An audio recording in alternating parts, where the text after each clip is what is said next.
9,000, just for one pair of jeans, just for one t-shirt, right? If you convert that to liters, so I think 720 converts to 2,700 liters.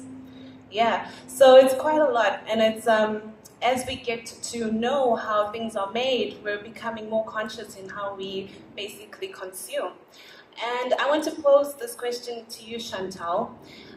We see the trend of people becoming conscious, but the question is, are we really conscious? Because when we look at how millennials behave and how Gen Z behave in the way that they purchase and in the way that they are more into fast fashion, we see that in consumerism, we're actually expected to grow 3.5 to 5% by 2020 in regards to how many things we're buying, whether it is online or whether it is within the stores. So my question to you is, are we just following a trend because it's a trend, or are we actually conscious consumers? Definitely a trend. It's definitely a trend. There have been brands that have been advocating like self-sufficiency, consciousness, conscious consumerism, sustainability, decades and decades and decades. But it was never a thing because, to be frank, no one really cared. And it just recently there's been this whole rise of like a trend in like moral superiority. You know, with the rise of SJWs and all of this. You know, everyone has to fight for something, and definitely sustainability is part of that underlying trend. There's two parts to your question, though. One was whether millennials actually are, actually care, Yeah. And the other was the question of production. Of consumption that's stated to rise. And from the millennial point of view, like what I've seen is that because we live in a bit of an image-curated society where what something represents is more important than what it is, and this is seen in many aspects of our lives, a lot of people have fallen kind of prey to that, where they can easily just kind of, with a swipe of a credit card, buy an outfit, buy something, and kind of don the part without actually following through with real actions or understanding of what they're really doing. And I've seen that a lot with millennials.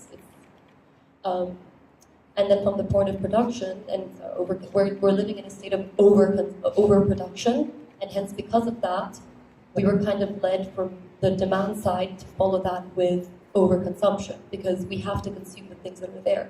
We're literally surrounded by advertisements. Human beings have become walking, talking advertisements. Influencers, case in point. So definitely a bit of a trend, but just because it started for not the right reasons, that does not mean that it can't have positive impact, which is looking at the positive side of things. At the beginning, I was quite like, oh, this is not the way it should be, like, people don't get it, but actually, if I can look at when I was 13 and now, and I was like obsessed over wolves. I was like, they're going extinct, oh my God, and no one really cared. And now when I talk to people, they stop and they listen. And that is a very big difference in like not even 10 years. Okay, Mariam, within art, I'll pose the same question to our artists. How do you feel in terms of being conscious? How do you incorporate that into art? And do consumers actually connect with your art if it's more conscious and if it's more sustainable? So I designed the chair, and the theme behind the chair was meditation. I noticed that more people are starting to look for things that are less crazy, less out there, less in terms of speed, in terms of stress levels, just with everything being very fast-paced. People generally are looking for something that is more connected to nature. And in order for me to connect them with nature, I had to use material that was very natural, so recycled wood, and that made a big difference. So when I talk to my clients and I tell them, yes, this is a meditation chair, I do get their attention, but when they know that I use sustainable material, I activated local craftsmen. So sustainability to me is not just using ethical material, but also being socially responsible.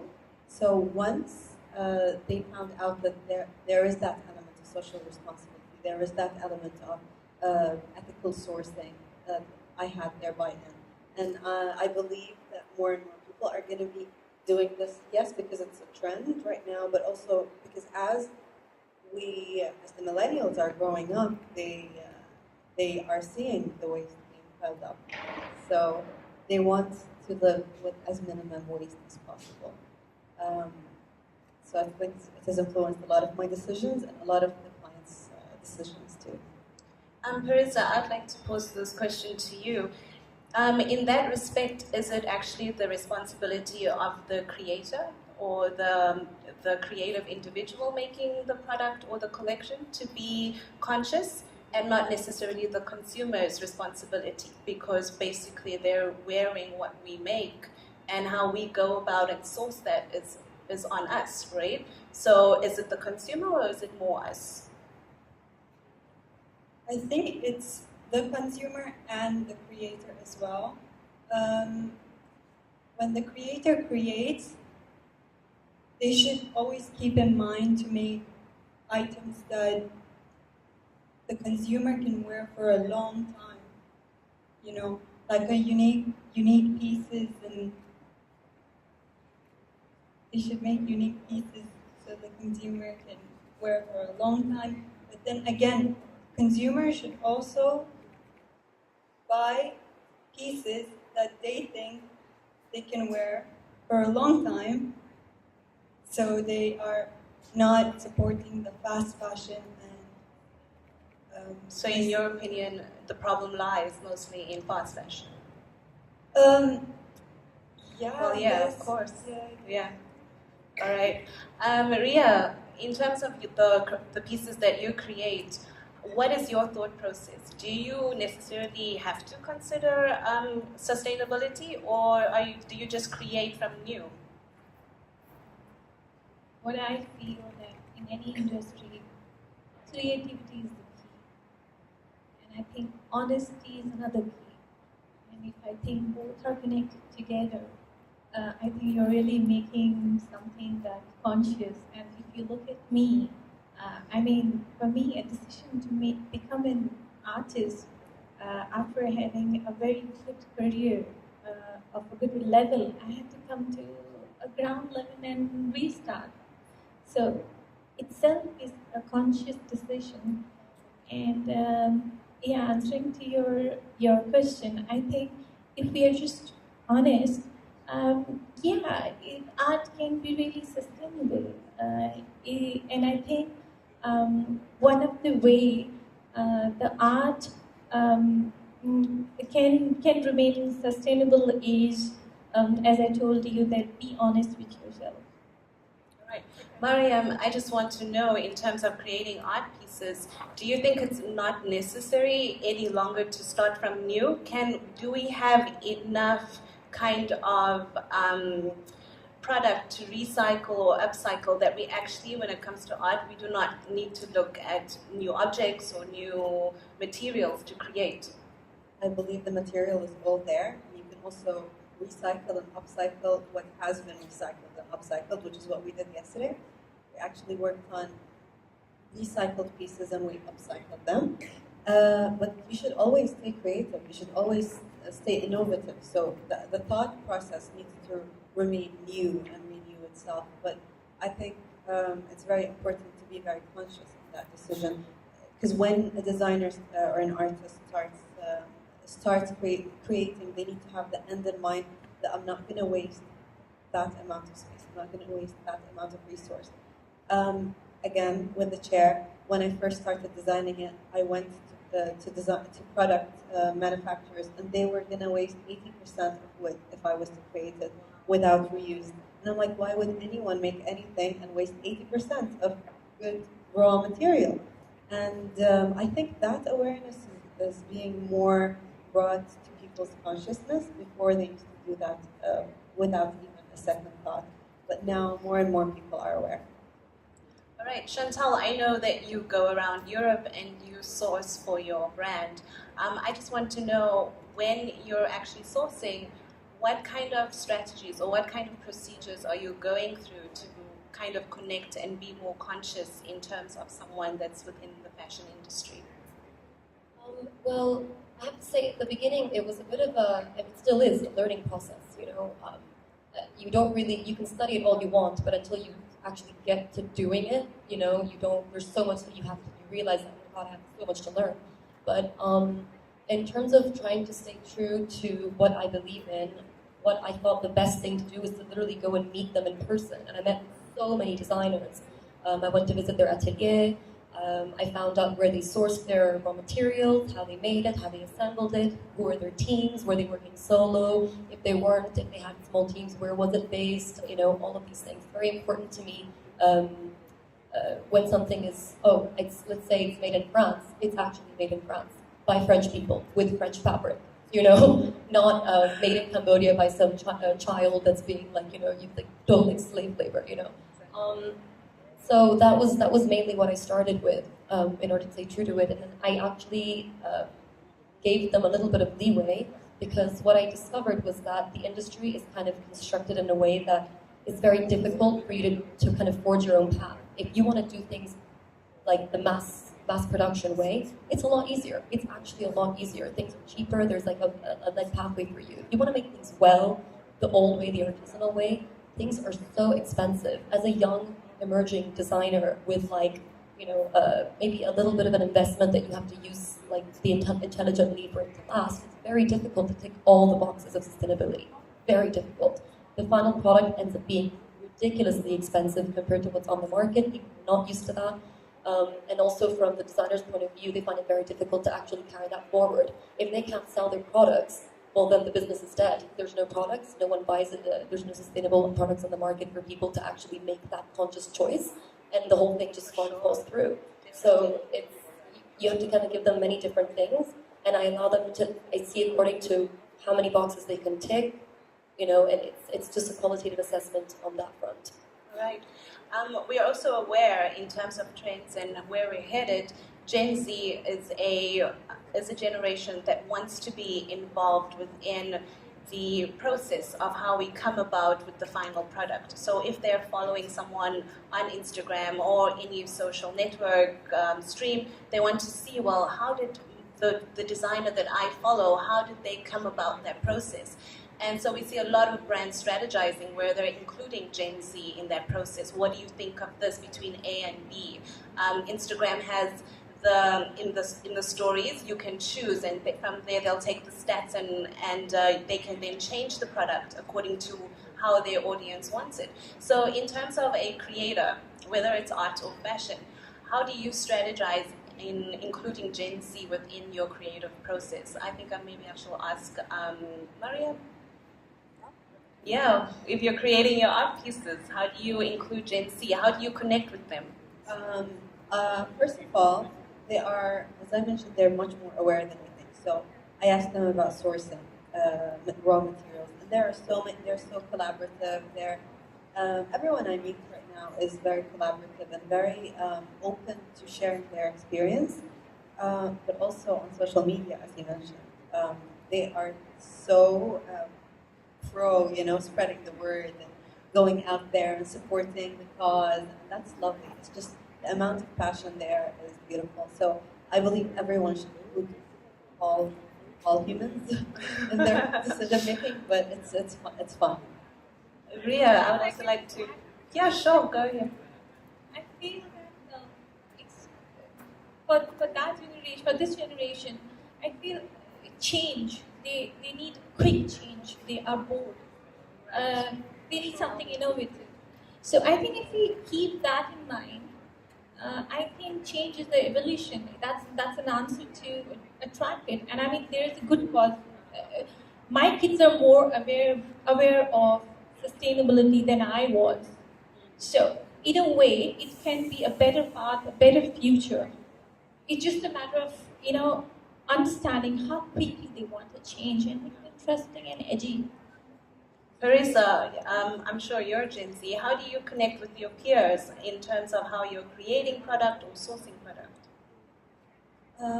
When I create products, I try to make it as unique and as personal as possible. So when someone buys my stuff, they can wear it. I mean, when they buy my stuff, it's, I don't know, they buy it because they buy me, my story, I guess. Do you connect with them on Instagram or social media? How do you strategize your social media when you want to connect with Gen Z? Basically, I show my process from the beginning until the end, and all right. Okay, so let's take it back a bit. Since we're talking about social media, how important for artists and designers, how important do you feel self-branding is these days? I mean, we look at figures like Gary Vee who predict that self-branding is going to actually become just as important as the product that we create, because a lot of millennials and Gen Z want to know who's the creator of my product, of the clothing that I wear, or the art that I want to buy. So how important, I don't know who would like to answer this question, but how important is it for you to self-brand as much as create product? Who would like to? Okay, either way, anyone can take it. All right, let's start here, Ria. I'm not a generation which is very good at social media. I had my own issue, and I still have to how to use as compared to, for example, my 16 years old girl. But I feel it's very important. Not only it takes you to different places, but I think it keeps me going much faster creatively. I think I understand myself better because there are questions, if I'm not able to answer, I'll find the answers. And I think it's a better way of remaining younger. And honestly, I feel that I have found myself much better because of Instagram, because I try to make sure that I am able to give the details, to find the details, to search and make it interesting. I think I have evolved because of Instagram much better. All right, Chantal? I'd like to start with something that totally shocked me. Like, it blew my mind that it had reached this point. So right now, people, when they go on holiday, they hire a personal stylist, not only, for the look and everything, but literally to curate their brand. Now, these are not celebrities, these are not public personas, these are literally just people going on holiday with a lot of cash to spend, clearly, And I was just like, how can it have gone to this point? So it's become a very fundamental way of how we live our lives. Even when you actually want to make a change and want to communicate with people, if you don't look the part, trust me, no one listens. I was saying the same things that I'm saying now 4 years ago when I was fresh off the boat of finance and economics in my little power suit. And trust me, it was like no one, it was like, glazed eyes all over. And then as my style evolved, I buy a lot of thrift because I just, I believe it's a much more interesting way of purchasing, especially if you're on a low budget. People then actually started to listen. I'm like, oh yeah, this. And they're like, oh. And I'm like, that I actually spoke to you about this, the same people, 4 years ago. And you were like zero, So you really, image curation is a fundamental part of doing business nowadays. And if you look at it, it's a fundamental part of life. Whether or not you're curating or whatever your job profession is, if you're just a regular person, it doesn't matter. Even a housewife with her social media account, she's curating her persona. And society will judge her worth based on that as well. Well, Mariam, for artists, do you think self-branding is important when they're trying to create their work? Or, because we always used to artists being in the background and they only really become famous when they die. So do you think self-branding? I think as Parisa mentioned, that when someone buys your art or buys your clothing, they're buying into you, what you stand for. And since we're all starting up and we're growing, it's important for the person to include them, to have that rapport. So that's what all the brands have been doing for a very long time, but on different scales. So they were hiring people to wear their stuff. They were hiring different people to to speak to the masses. So it's our job, if we want to connect to people, to put ourselves out there authentically, though. Yes, I was just going to bring that up. As authentically as we can. Yes, because I feel that if you're not a conscious artist or a conscious designer, if you're self-branding yourself in that way, you're going to seem very unauthentic, and it's going to come across. But they should not, though. But That happens all the time. It's called greenwashing, and companies literally all around. The moment sustainability became a trend, everyone was jumping on the sustainability bandwagon. I'm sorry, but if you're a fast fashion company and you have a sustainability department, you are churning out 52 collections a year, you are inherently not sustainable in your fundamental you're very business. passionate about it. Because it's true, it's a facade, it's just mind-blowing. It is very much. So a lot of people get away with that, and I've gone up to people that, were like, oh yeah, I'm this, I'm that, and then I get to speak to them, and they're like, oh yeah, I'm so in fashion, I love the 70s. I'm like, yeah, Janis Joplin. They're like, who's Janis Joplin? I'm like, oh my god, see, who you are, it does not have to be connected to what you want to advocate. It should be. That's the right way to do things. But unfortunately, I've seen that is not the case. For sure, and with how trends are going these days, we see a lot of call-out culture.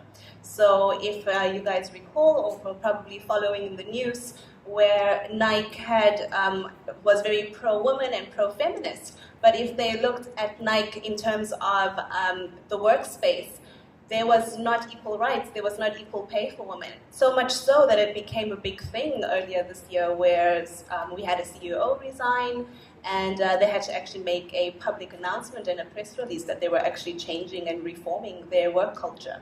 So definitely, and for Gen Z or for millennials, it's very much like, oh my God, this is just an illusion that we're living in terms of being conscious, because when it comes down to the nitty-gritty things of our day-to-day lives, we're not actually that conscious, and we're not actually implementing the ideals that we have in our actions. So how do you guys implement in terms of consciousness? How would you say, Perna, how would you say you implement consciousness within your sourcing or within your creation?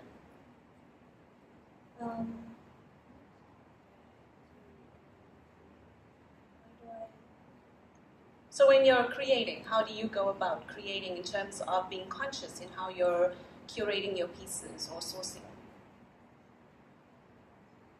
When I design, I don't know. So it's not, well, I mean, for some designers it's not important for them to be conscious at all. That's why we're kind of here discussing it in terms of, is it a trend, or when we're designers, is it really necessary at all? For you, do you find it necessary? It is necessary, but it is of course necessary. And yeah, that's all I have to say. Are you a little bit shy? All right, what about you, Ria, when you're creating? In a way, I answered you that how I make conscious art is in a conscious decision and dealing with an honesty. But I think it will be good if we have Mariam's and the other friends. Okay. So, Well, for example, Mariam, we see that Ajala has strategically put fashion and consciousness together with their denim project, right? Do you think when it comes to art to be relevant in your process of creation, do you think you need to incorporate something that connects with them? so for me, art is speaking to people. Everything you create and you put out there, it is it's on you to make it say something positive or say something negative, contribute to something that's unethical and happening, or contribute to something new and spread knowledge about something new. So when I created Chair, for me that was an educational process about what goes on in the wood industry, what goes on in the furniture industry. Am I living 100% ethical and conscious life? No, probably not. I mean, I live in Dubai. Yeah, for sure. Yeah. But, I try to at least have an awareness of my waste. When I use something, where is it going to go? And a lot of brands are starting to kind of use biodegradable, reduce plastic. Little things like that. I know that the millennials were shocked by the pollution and by the corporate world and what's going on. But also there are so many little steps that I believe will amount to something substantial in the future. I am very optimistic about this. Do you think there's a room for collaboration more so now? Because like bringing up Ajalo, they collaborated art and fashion together to make very interesting pieces. And actually, in their opinion, it was the fact that this was the only way Gen Z could appreciate art, is by connecting it with fashion. Everything, like, I think the old systems were too rigid of everything, whether it's economically or whether it's everything, it's all about collaboration. It's all about connecting two industries or three industries together. Sustainability is only achieved when more people do things together, inclusive. All right. Sure. Of course you can. We'd love you to. Okay, I forgot to add, like, when I design and I make my stuff, I try to not overwork the tailors, and when I design, I make it in a way that it's not too much of trouble for the tailor, and I don't know. So you're more conscious about the process. Yeah, I don't know what word exactly to use. It's more like I'm thinking about people and being socially responsible when Of making course, things. yeah. That's what I want to say.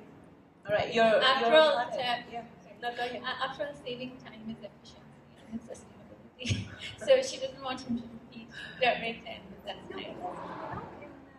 In Dubai, there's this thing to overwork tailors, especially, or people that have minimum wage Yes. and all that. And I'm really against that. I really don't like that. And that's what I want to say. Thought maybe. All right. If Okay. I may just pick it up from where collaboration was conscious Sure. that in collaboration, I'm one of the artists who's involved into that social cause of awareness of African women into the prostitution and other related things into the fashion. So those stories were really really heart touching, and as Mariam taught us how to get disconnected from the story and pay attention to the art.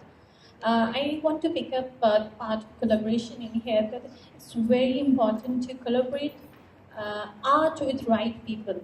As you see, art is not a necessity.